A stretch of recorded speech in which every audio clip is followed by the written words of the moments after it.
Demeaning the Great Commission. How can God's grace that brings regeneration reach Calvinism's totally depraved sinner, who is incapable of believing the gospel? Only by turning grace into irresistible grace, a concept unknown in Scripture.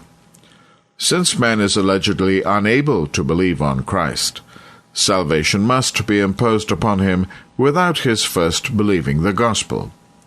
If total depravity means that no man can believe the gospel unto salvation, then not only the theory of irresistible grace follows, but also that man must be regenerated and made alive before he can believe and be saved. Yet a biblical view keeps slipping in, betrayed by un-Calvinistic admissions. For example, the following from Sproul.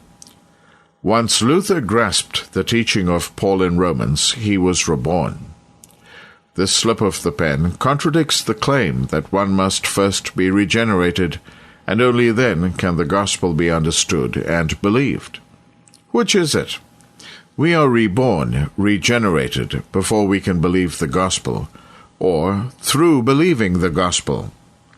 Or are we reborn twice, once by God's sovereign act before we believe, and then again after first being regenerated and given the faith to believe?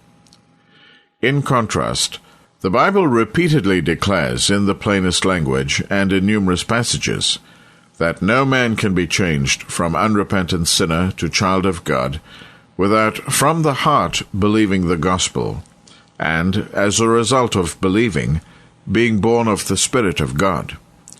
But if no one can believe the gospel without first being regenerated by the Spirit of God, as Calvinism declares, then not only the damnation of billions, but also the continuance of evil must be God's will, inasmuch as he chooses to regenerate so few and to move upon so few hearts with irresistible grace.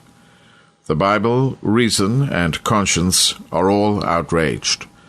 Dick Sanford has put it well. The teaching that, because of God's sovereignty, a man who's saved couldn't have done anything but be saved, and a man who's lost couldn't have done anything but be lost, destroys the concept of grace. It changes grace to simple programming. Love is not required. Man isn't responding to a loving God's grace. He is simply doing what he was programmed to do.